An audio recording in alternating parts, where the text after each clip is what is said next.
You're never too old to exercise. Exercise makes you smarter. I mean, who here wouldn't want to be a little bit smarter, have a better memory, right? We all would. No, she doesn't. Shaking her head. I would rather be more stupid and dumb, right? No, I'm just kidding. You know, if I said, here's a pill, and I guarantee you, the studies have been done, it'll make you smarter, give you better memory. If I could really get you to believe it, you don't want it. You don't want it, no doubt, right? But that would be easy. Well, I'm not aware of any pill that's been studied that gives that greater results. If you're interested in some of those, we can talk about a few of those that have been studied a little that do increase circulation of the brain and things like that. But that's not my point. The point is, exercise has been studied, and it shows that it does make you smarter. It does give you better memory. It actually stimulates new nerve growth in your brain, and your brain is made up of nerves. That's what your brain is. It's a bundle of nerves. New nerve growth when you exercise. They studied this in rats. They found that rats that were exercising, compared to the rats that didn't exercise, they were sedentary, the rats that were exercising had 2.5 times more new nerve growth in their brain. Okay? So, exercise makes you smarter. Are we still running out of reasons to exercise? Hopefully not. So here's another lie that we tell ourselves, you know, to try to not exercise. Exercise hurts, right? Well, the truth is, when you look at the studies with exercise, exercise actually reduces joint pain, reduces muscle pain, and reduces pain from arthritis. Now, if you've never exercised a day in your life and you start exercising, might you be a little sore over the next few days? Yes. It's called DOMS, delayed onset muscle soreness, and that's normal. Anybody's going to get that if you do something you're not used to doing. But guys, that doesn't last more than a week, okay? We're talking about long-term chronic issues. It decreases joint pain, muscle pain, pain associated with arthritis. It's been studied. And there's no side effects, right? That's the great thing compared to, like, Tylenol. I don't know if anybody saw this ad, but, you know, if you watch enough TV, you're always going to see these ads from these lawyers that say, if you've been injured by this drug, or if you've been injured by this medical implant, right, call our office, and we'll file a lawsuit for you, right? Well, I saw one just the other day, and guess what it was about? Tylenol, causing liver damage, okay? And this law firm says, hey, if you've ever been hospitalized, or if you had somebody that died because of liver damage because they're taking Tylenol, Vicodin was also on the list, then call our office because you may be entitled to compensation. Guess what? I've never seen an advertisement about that for exercise. I've never seen any lawyer have an advertisement that says, hey, if you've been injured from exercising too much, you give me a call and we'll sue those bastards. No, you don't see that, right? No side effects with the exercises. So here's another one. You lie to yourself, I don't have time to exercise, right? That's another one that we use a lot.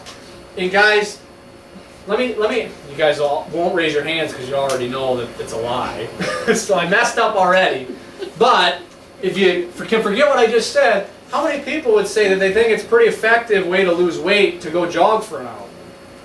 And if nobody raises their hand, I know you guys are lying, because there are people that think that going out and jogging for an hour is a pretty effective way to lose weight.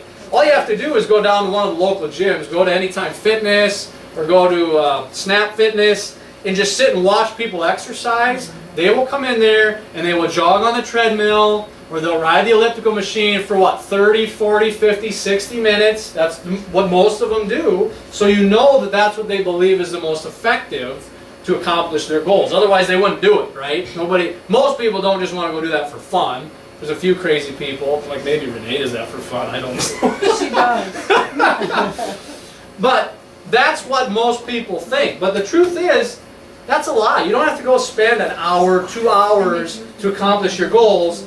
Like I already said when we started, you can get into Olympic type shape. You can get in the best shape of your life in 12 minutes a day if you know what to do. 12 minutes a day. So if you're saying I don't have time to exercise, nonsense. Everybody has 12 minutes that they can dedicate to this. So here's another one. Well, I can't afford a gym membership, right? It's too expensive to exercise. I can't afford all that expensive equipment in my house to get a universal gym or whatever. You don't need it. You don't need any of it. If you like to use it, great, use it. I'm not saying it doesn't work. It can enhance your workouts, great. If it makes it more fun, then it serves a purpose. But guys, you can get in the best shape of your life without anything except gravity and your body weight. And that's what I'm going to teach you tonight. Okay? So there's a law out there. And when we talk about laws in science, because I told you I'm going to teach you about the scientific principles, because science is what we like to base everything off of, right? Because it's studied and proven. There's a law in science, and when we say it's a law, write it down in ink, right? Nobody's going to question it. We're not talking about theories here that maybe can be refuted. We're talking about a law of adaptation. Maybe you guys don't know what the law of adaptation is, but you've probably heard of this. Use it or lose it. If you don't use it, you lose it, right? We've all heard of that. And it's simple. Your body adapts to the environment that you put it in. If you go sit in the sun, you get a tan, right? You burn first, but if you're in the sun a lot, you get a tan. That's your body's way of adapting to more ultraviolet radiation to protect itself. If you move to Denver, Colorado, where there's less oxygen in the air, your body will adapt and become more efficient at delivering oxygen to tissues. It adapts to the situation you put it in. And the same thing applies with your exercise. Your body will adapt to your exercise by gaining muscle strength, by decreasing fat, by increasing the strength of your heart and your vasculature and your lungs, which is good if you're exercising. The law is very bad if you're not exercising because it works in reverse. Not only will your body adapt to more exercise, your body will adapt to less exercise. How does your body adapt to less exercise? Well, your body says, well, I don't seem to have the use or need for strong muscles. I don't have the use or need for a strong heart or strong lungs. So you don't have those. Your body adapts that way. Okay? So, we want to make sure that we're doing the right things so our body adapts in the way that we want it to. And so what we're going to talk about tonight is called metabolic conditioning, or it's called surge training. You can hear of it talked about that way. The program we do is called Max T3. They're all the same thing. They're all based on the same principles. This metabolic type training or surge training or Max T3, what it is short bursts of exercise followed by short duration of rest, again followed by short bursts of exercise. And you do that in repeated fashion. Exercise real hard, then you rest. Then you exercise real hard, then you rest. And you do that one after the other, and you only do it for up to 12 minutes. Okay? And it doesn't matter what you do, really. You could if you like to run, fine, go sprint 20 minutes, nobody can do that. Sprint 20 seconds and then stop or just jog real lightly for 20 seconds. Sprint 20 seconds, stop or jog real lightly for 20 seconds. Then you can mix it up. After that, maybe you go to some jumping jacks. Okay? But you don't want to do slow jumping jacks. It's high intensity. So when we talk about high intensity, this means you're going as fast and as hard as you can go for 20 seconds. Okay? So, exercising, your jumping jacks are like that. You're going as fast as you can go. Now, it doesn't have to be 20 seconds. It can be somewhere between 20 seconds. You can go up to a minute. You know, don't get hung up on the time frame. The point is short bursts where you can manage to go as hard as you can during that time frame, followed by the same amount of rest. I wouldn't recommend trying to do as many push-ups as you can in 1 minute if you've never exercised, because you're never going to be able to finish the minute, right? You got to start maybe as many as you can do in 20 seconds or maybe 10 seconds. Okay, it's the principle to follow. So that's the basic idea behind metabolic training. It's going really hard and then relaxing. Okay, we're going to talk more about this. Now, there's basically two ways you can exercise. When you really break it down, either you're going as hard as you can, and because you're going that hard, you can't do it for very long. Most of us probably can't sprint more than 10, 20 seconds. After that, our sprint becomes more of a jog, right? You either work as hard as you can for a short period of time and then you rest and then you do it again, or you work at a lighter capacity like most of us do because we believe in the myths, which we're going to talk about more.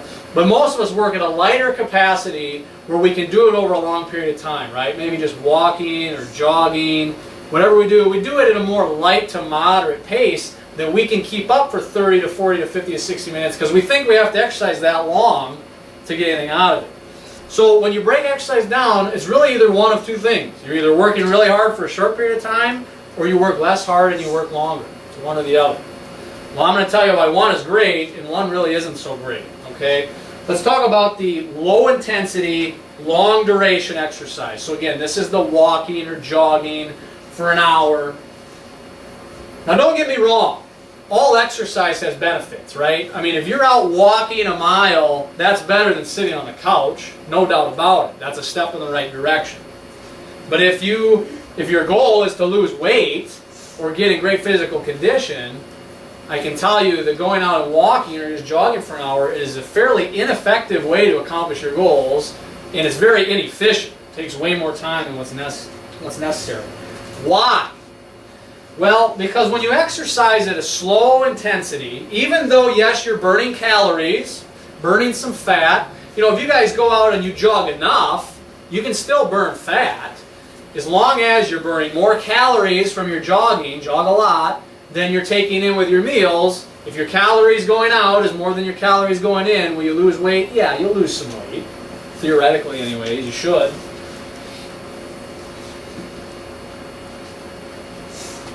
The awkward silence when I need a drink. However, the problem with exercising like this is that what it does in our body is it really trains our body in the wrong direction.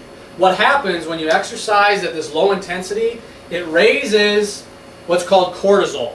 So that's a hormone, it's a stress hormone in your body. It raises cortisol.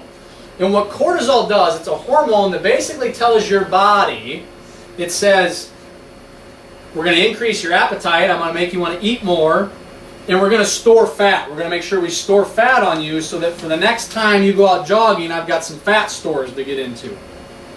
Now, does it increase an appetite and storing fat sound like the goal that anybody's going for when they're going out and walking or jogging? No, certainly not, right? But that's the direction we're throwing our hormone balance in when we do that type of exercise.